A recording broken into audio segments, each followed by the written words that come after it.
Et là, déjà, j'ai commencé à sentir que le milieu monastique, c'était c'était pas forcément là que j'allais trouver ce que je cherchais. C'est-à-dire vraiment le rapport au divin. Parce qu'on en parle tout le temps. Mais le problème, c'est que euh, là, enfin, c'est maintenant que j'ai évidemment ce regard, hein, il m'a fallu du temps, mais c'est que dans ces monastères, la pratique, c'est que le divin est à l'extérieur. On est toujours, par exemple, on se met face à l'autel pour commencer l'office. On fait le signe de croix face à Dieu, on prie Dieu dans une direction donnée. Et on n'est pas du tout dans ce que va être la mystique, qui est rechercher le divin au fond de soi. Et cette mise à distance m'a beaucoup gêné. Parce que du coup, quand on met le divin à distance, qu'est-ce qui se passe? On attend que le divin agisse. Seigneur, fais ça. Et évidemment, le Seigneur fait pas ça. On dit toujours, comme dit Maître Eckhart, nous crions tous les jours à Dieu que ta volonté soit faite, mais lorsque la volonté de Dieu se fait, nous ne sommes pas contents. Nous râlons. Et donc, cette idée d'attendre d'un autre, d'être dans cette espèce d'attitude de mendiant du divin, quelque part, ça m'a pas convenu parce que je sentais que c'était pas vrai. Et là où ça m'a vraiment choqué, donc moi je venais du protestantisme, donc les protestants ils ont un petit os contre la mariolâtrie catholique, c'est-à-dire cette manière de mettre la Vierge Marie comme quatrième personne de la Trinité. Mon père maître, qui se trouvait être l'abbé, qui est défunt maintenant, me disait ah t'as des problèmes, ah mais prie la Vierge Marie.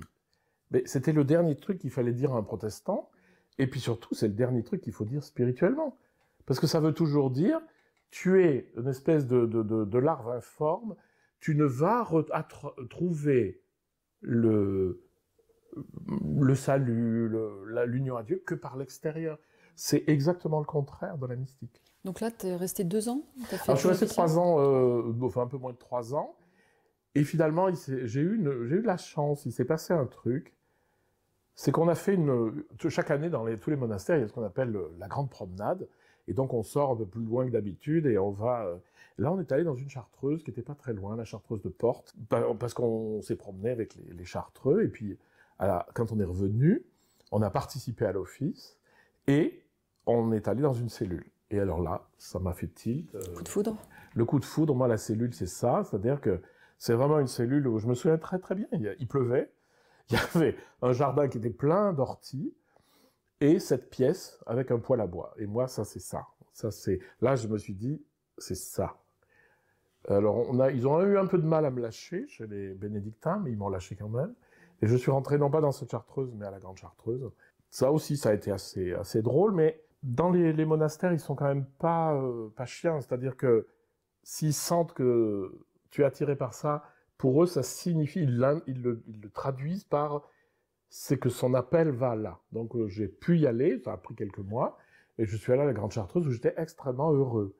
J'étais très bien, j'avais ma cellule. Donc c'est là que tu es resté 7 ans, hein, c'est ça? Alors je suis resté 3 ans et demi aussi. Je suis resté 6 ans en tout, moine, mais ça m'a beaucoup apporté. J'ai fait de la théologie, j'ai fait de la philosophie, j'ai fait du grec, j'ai fait de l'histoire de l'Église, tout ça.